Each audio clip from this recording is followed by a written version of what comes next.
It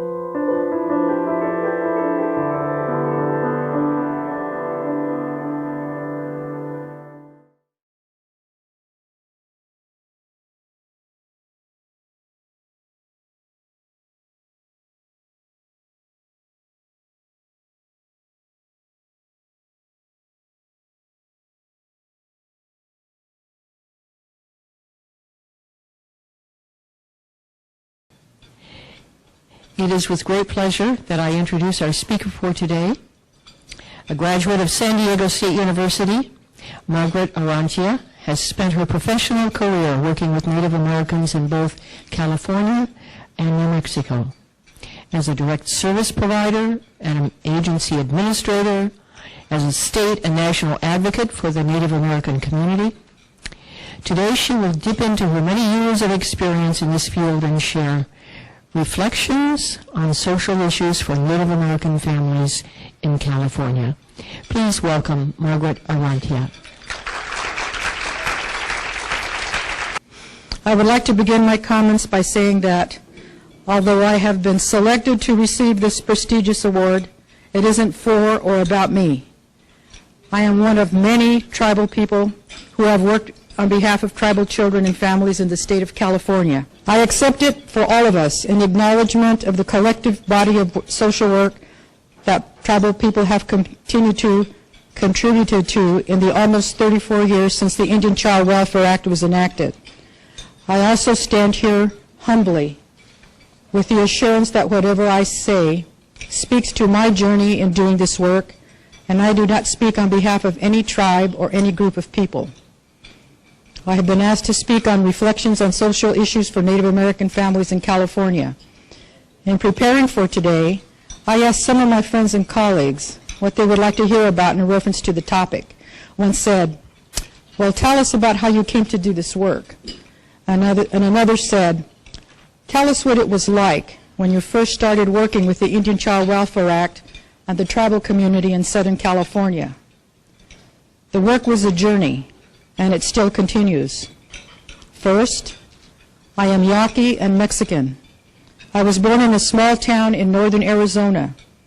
My parents moved to San Diego in 1941, and I grew up there. Both of my parents were one of 14 siblings.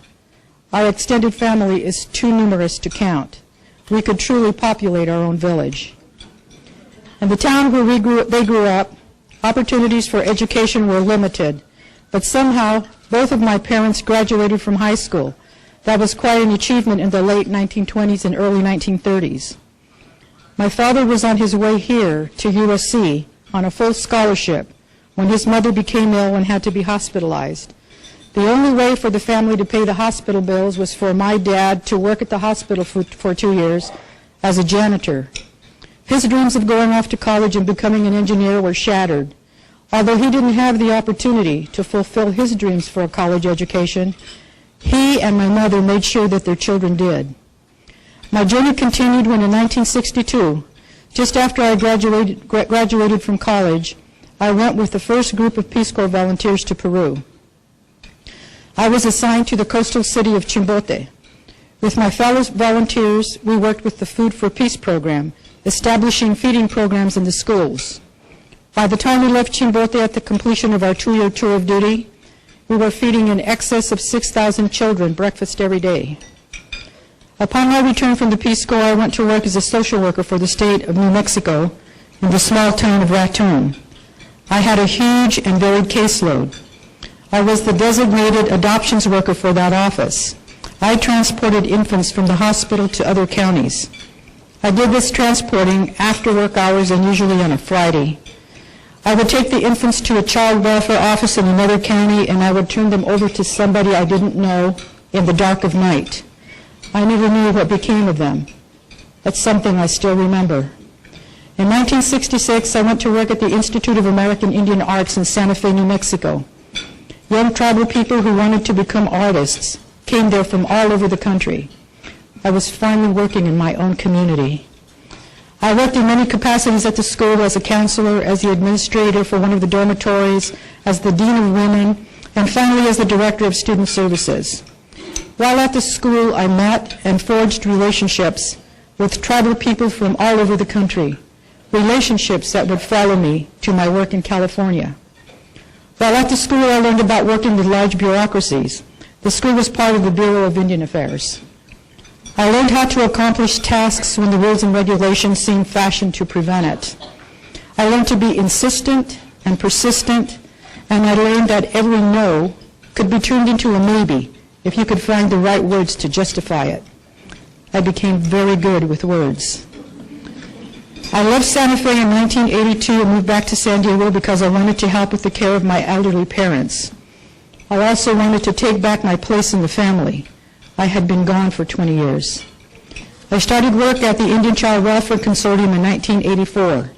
It later became known as Indian Child and Family Services, or simply ICFS. I was hired to direct a small grant.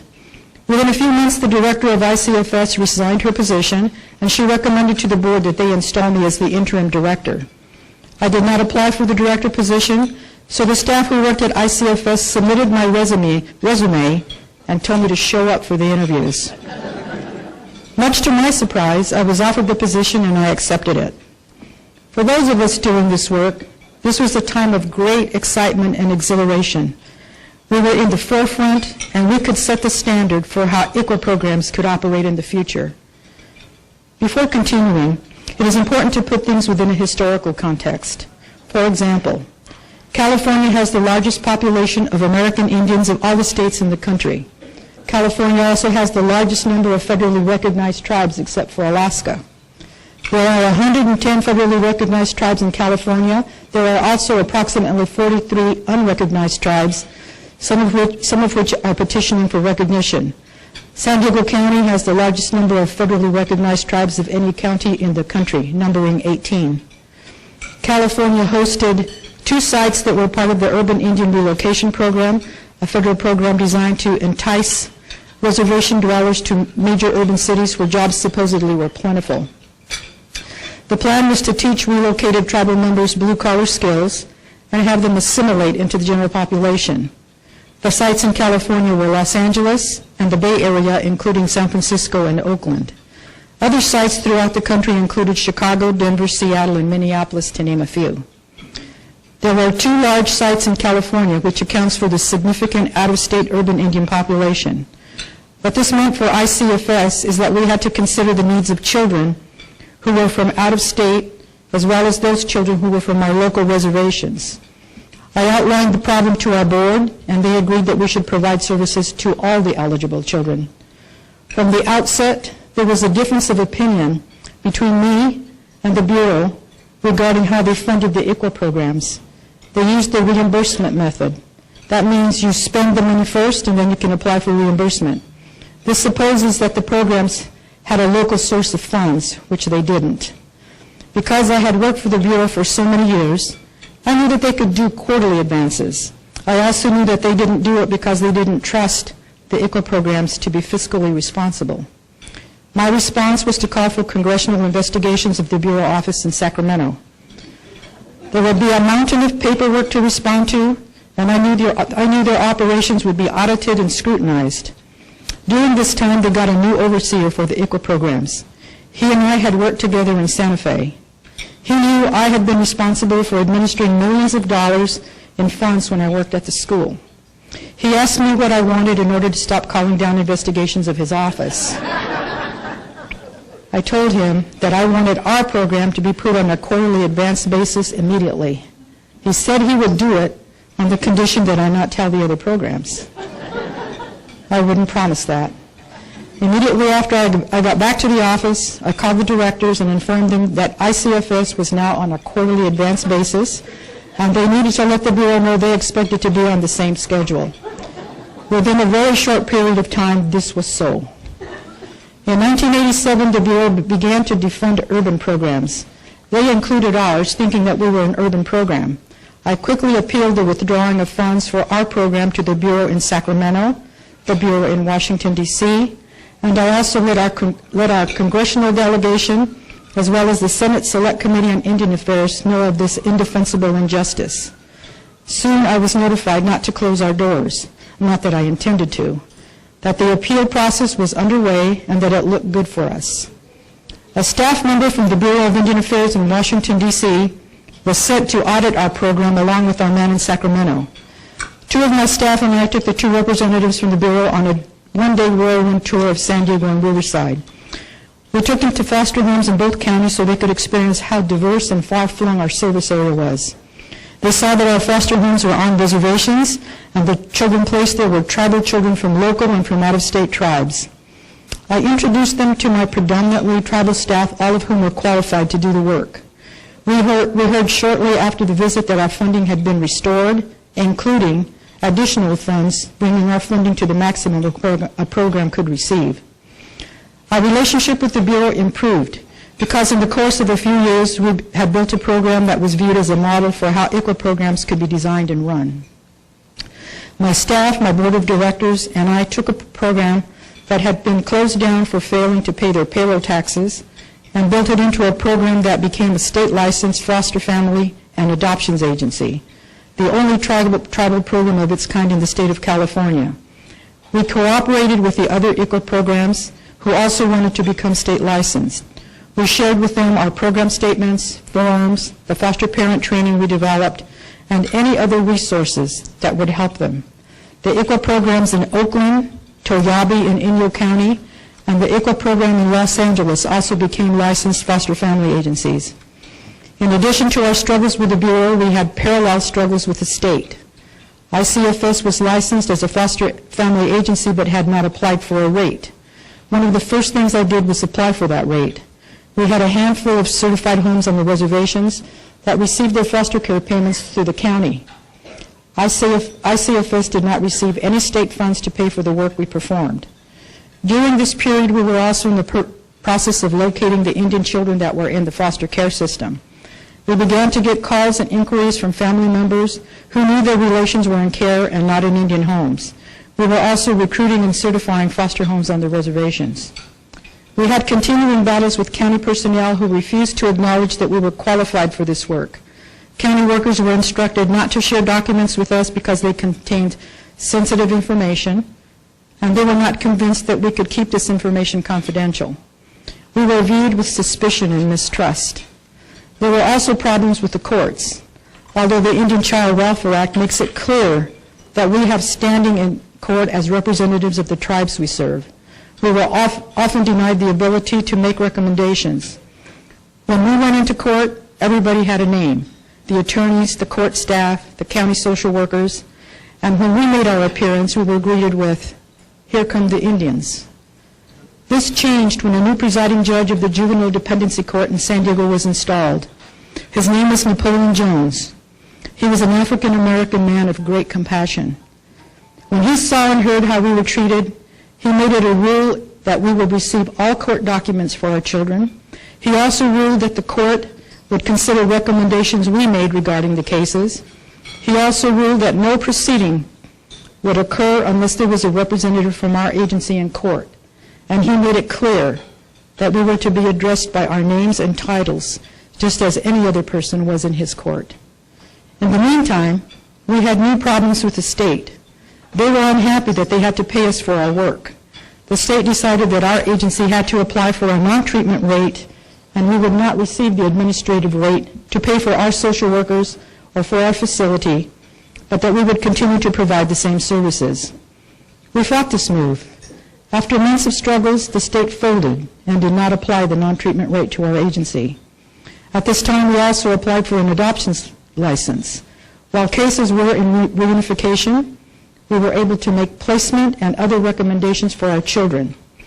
Once the cases went to adoptions, we no longer knew what was happening with the cases. One day I received a call from the man who was the analyst for our program at Community Care Licensing. He informed me that we were being granted an adoption license. He wanted to make the call personally because it was the first license that had been granted in 2 years. He congratulated us and wished us well in this new venture. Armed with our new adoption license, we set about to ensure that the requirements of the Indian Child Welfare Act were honored to permanency. The county would not refer to us, once again believing that we were not qualified to carry out this work that was so very important to our community. It took the courage of a county adoptions worker who refused to take any more referrals for Indian cases and wrote his supervisor a letter outlining his reasons. In brief, he said that we were qualified to do the adoptions and more prepared because we were serving our own children and families. He risked losing his job in writing this letter and copying us on it so that his supervisor knew what he had done. Shortly thereafter, we began to receive referrals and we started doing our own adoptions. During my time at ICFS, I was asked on 2 occasions to appear before the Senate Select Committee on Indian Affairs to testify about the lack of compliance with the Indian Child Welfare Act in the state of California. The testimony appears in the archives of the Congressional Library. I never expected that the testimony would change practice where implementation of the act was concerned. I was more interested in documenting the treatment of those of us who were attempting to make counties and the state accountable in their handling of Indian cases and getting it on the record. So that in the future, things might be different.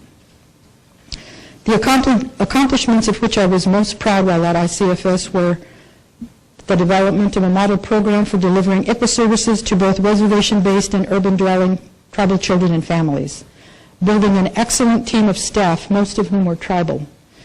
With the Bureau of Indian Affairs, the UCLA Indian Studies program, and with the other funded ICWA programs, we planned and held the first two statewide ICWA conferences beginning in 1989. The conferences are still being held today. As a result of the first conference, which was held at UCLA, the first Indian specialty unit was established in Los Angeles, and shortly thereafter, an Indian unit was established in San Diego County. Both units are still in existence today, and 2 more counties are in the process of establishing units of their own. In 1990, I left ICFS leaving a healthy program in place. Lack of funding was no longer an issue. There was a reserve of $1 million in the bank. I became a consultant to tribes and Indian organizations. In the following years, I was also the director of foster, family, and adoption agencies in the non-Indian world. I met many wonderful people, also talented, while I did that work. In the year 2003, I received an email from friends and colleagues telling me of a position that was posted with the Academy for Professional Excellence. The Academy had received a 5-year grant from the Children's Bureau and was in the process of hiring staff. They were looking for people who were familiar with the tribal community in the southern region of California, and I was hired. In 2009, I became the interim program manager, and a few months later, the program manager for Tribal Star. Tribal Star is a training program. We develop curricula and conduct training for the 5 southernmost counties of the state. The training was centered on providing culturally appropriate, independent living services to rural tribal children and youth who were exiting the foster care system. We quickly discovered that there was a real need to bring together both tribal and non-tribal, public and private agencies that provided services to tribal youth. Over a period of 6 years, we went from 4 original partner agencies to 15 partners. They include counties, tribes, tribal programs, and community-based agencies. We have new agencies waiting to join. The partners have formed the 7th Generation Work Group, which serves as a forum for them to come together to discuss issues that affect us all in serving tribal children and families. The partnership also serves in an advisory capacity to Tribal Star. Through the Breakthrough Series Collaborative, a project of the State Department of Social Services and CASE programs, the regional work became statewide. My training partner, Tom Lito, and I were invited to be faculty for the BSC along with a number of other talented people. Our task was to address the problem of the disproportionate number of tribal children in the child welfare system in the state of California. A project known as the American Indian Enhancement Project was established for the purpose of delivering a toolkit designed to help counties in California become compliant with the Indian Child Welfare Act. The toolkit resides on the California Social Work Education Center website, where documents and curricula can be downloaded and used by county social work personnel to improve their skills and ability to comply with ICWA. Tom and I also developed an ICWA curriculum that is also posted on the CalSWEC website and can be used by those interested in training ICWA throughout the state. I believe Tribal Star's most important work has been the bringing together of the 7th Generation Work Group, a positive model for collaboration. I am also proud of the products we developed that are used locally, statewide, and even nationally. I am proud that Tom and I serve as senior consultants to the newly established National Resource Center for Tribes. I serve on their advisory board and their executive advisory board.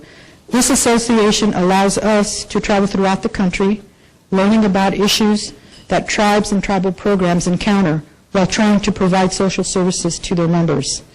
We also work with the National Council of Juvenile and Family Court Judges. This gives us the opportunity to provide training to judges and court personnel who hear the ICWA cases. In closing, I often get asked if I see any changes in how the work is done today. In those moments when I am most tired and frustrated, I am inclined to say no.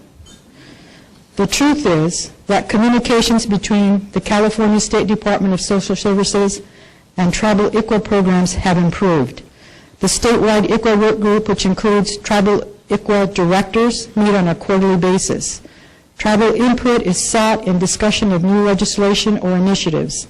Across the state, tribal issues are included in the California Federal Services Reviews and the system improvement plans that are submitted to the state.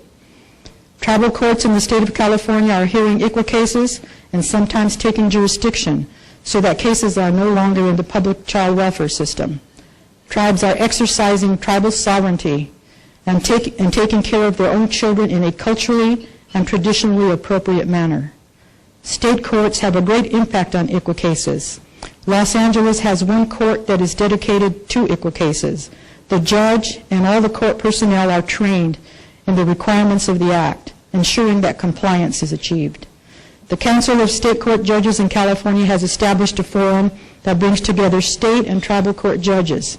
The forum allows for discussion of mutual issues and paves the way for a better understanding of jurisdictions and increased cooperation between the courts in the handling of ICWA cases. Counties and tribes are developing protocols, MOUs, and MOAs that outline roles, responsibilities, lines of communication, and procedures that will be followed in working ICWA cases. There is a resurgent statewide American Indian recruitment program that is encouraging our young tribal people to go into social work. We have second and third generation tribal ICWA social workers who are now working in the field in their tribal ICWA programs and also working for counties. I see a bright future for social work practice on both the tribal and non-tribal sides. I see a greater awareness of why the requirements of ICWA are necessary to protect the tribal family and to prevent continued removals of tribal children from their communities. I see innovative and collaborative work going on in our own region of California. I see that same spirit of collaboration in tribal and non-tribal relationships in the state of California, including the appointment of a tribal liaison that reports directly to the governor. Additionally, tribal issues have been elevated to the highest level in the federal government through the creation of a tribal resource center that is part of the Children's Bureau. So in those moments of quiet reflection, I can see what has changed.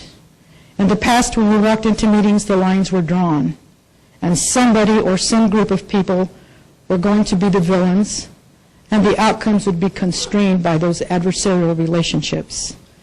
Perhaps we have not changed policy in every aspect of the work, but what we have done, tribal and non-tribal people working together toward the same outcomes, has changed the hearts and intentions of us all. Now when we walk into those rooms, there are allies, people who show a mutual intention to do what is best for tribal children and families, and ultimately ensure the continued existence of the tribes as sovereign nations. Thank you for your kind attention to my words.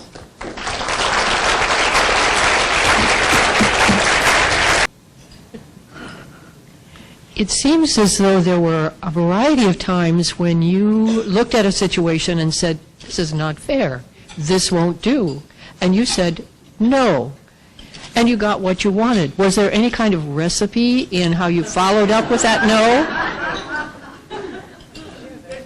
Well, those who knew me from the old days know that I was pretty much of an activist. And I didn't take no. If it was unjust, I wasn't going to just let roll over and let people do things. Those of you who know me now, you think I'm just like really quiet and mellow. It's not true. You know, I can still do that. The recipe is I really informed myself, like with the Bureau of Indian Affairs, I assigned myself to positions where I would learn how the rules worked, so that I knew it from the inside out. So then when I encountered these situations and somebody said we can't do that, I would say, yes, you can, and this is how you do it. And so, no, I wasn't going to take no for an answer.